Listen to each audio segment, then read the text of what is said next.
Hi, my name is Gene Arnold, Senior Sales Engineer for Sage Software. What I'd like to demonstrate to you today will be a couple different tools. One is going to be an Excel add-in that will pull SalesLogix data directly into Excel via SData. That's SalesLogix's web service tool.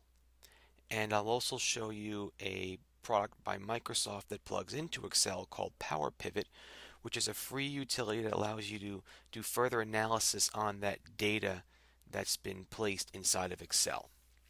All right, so the best thing to do is just jump right into it and start from scratch. I'd like to show you first will be the tool that pulls the data into Excel.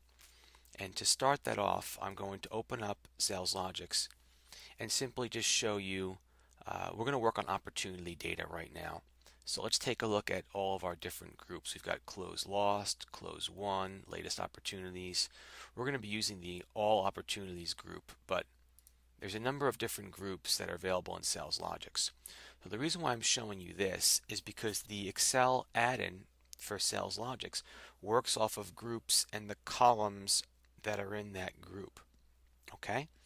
So if you want to bring different data into Excel, it's very easy. You simply can just create a new group. If you need to bring in more data within a particular group, you can just add another column to that group and it'll be available inside of Excel. Okay?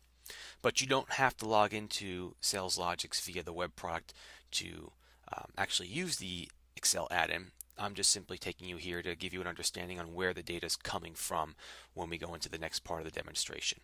All right, so let's do this. Let's minimize the browser. Okay, let's open up Excel. The SData add-in has been installed, and we have a new tab called SalesLogix. Okay, this is still in beta, so any of my my friends that have used any of my tools know that I kind of have to do a little cleanup here and there. But what this allows you to do is have 5 different systems to pull data in from. Okay, and you can pick which system you're pulling from. And we're going to want to convert all of our owner names and user names to actual columns and not just bring back their IDs. You'll see what that means in just a minute. And what we're going to do is log in first. Okay? And what this does is it, well, obviously logs you into SData, but more importantly, it's pulling down a bunch of information for you, like all of the different group families that are available for you to pull data from. And then if we move to an actual family, it also pulls down all of the groups that are available in that family. And as you change, you'll see that I can change, I'll see how many records are inside of those groups. So you'll see how many records are available, and then you have max records on how many records you can pull back. So since we want to work on a lot of data, we're going to pull back all of our opportunities. So here's an important thing.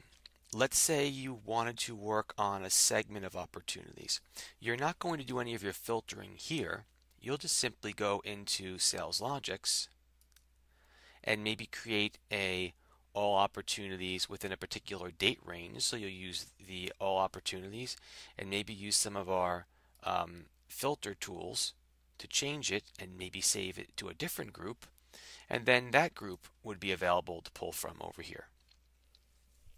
All right, so the first thing we need to do is get some data to work with. So we have our family, we have our group. We're going to bring in a little over 500 records. So let's go and get some data. Okay, so it's pulling data right now into Excel automatically via SData.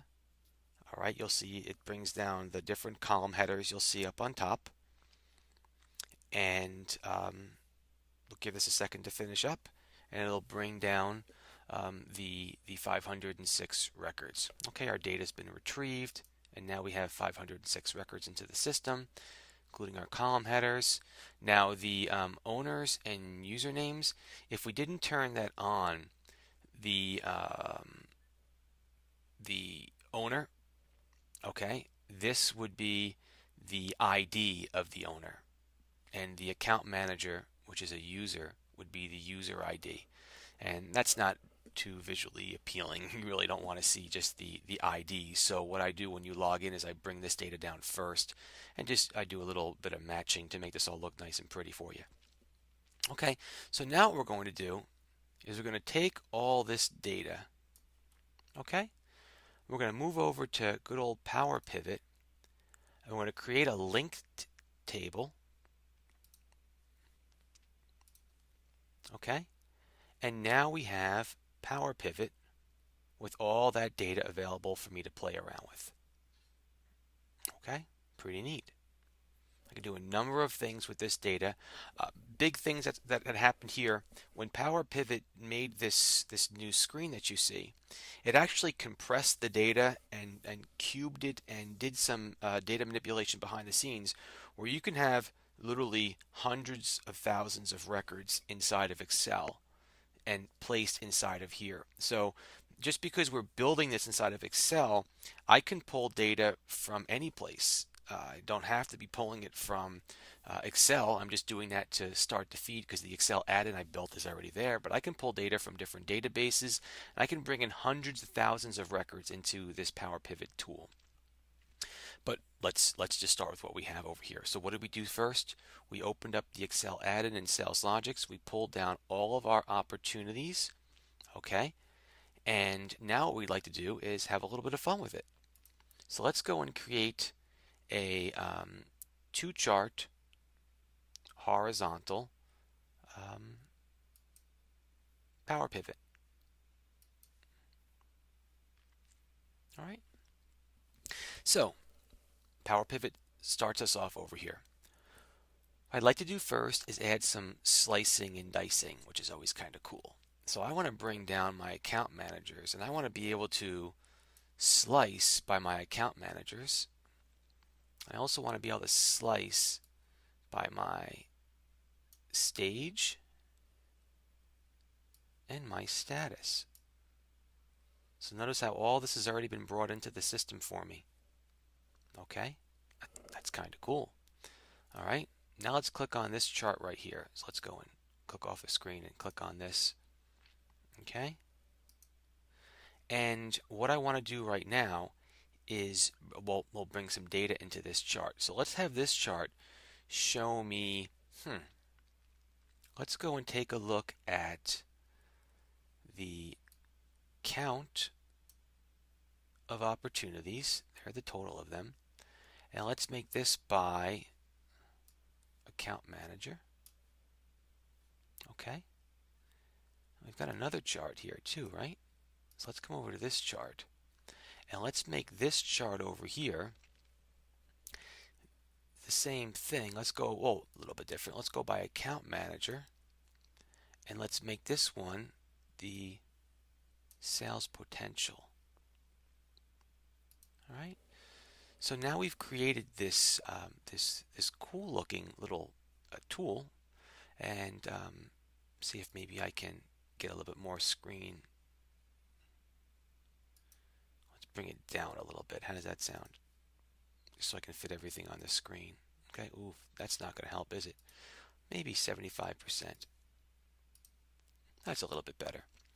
So we created this cool PowerPivot. Now let's say we want to do a little slicing and dicing. All I want to take a look at right now are all my my closed won deals. Okay, so I can click on that and my data changes. How about just my open ones? Okay, I want to take a look at all of my closed won for Lee. And let's also add in a couple more people. And we'll pull a couple out. All right. So I can go and create as many of these different tables as I want and do any kind of slicing and dicing within the system. So this is just an initial view of how the tool might work. The add-in will be available up on GitHub to download. PowerPivot is available to grab right from Microsoft's website. And what you'll be able to start doing is creating these different PowerPivot tools right on the fly, and I think create a lot of elaborate BI information right in front of the customer, which is always important to be able to do. Okay, so thank you for viewing this video. Again, my name is Gene Arnold from Sage Software, and stay tuned. You'll see more on this topic and some more examples on using the Excel add-in for SalesLogix and using PowerPivot with Excel. Thank you.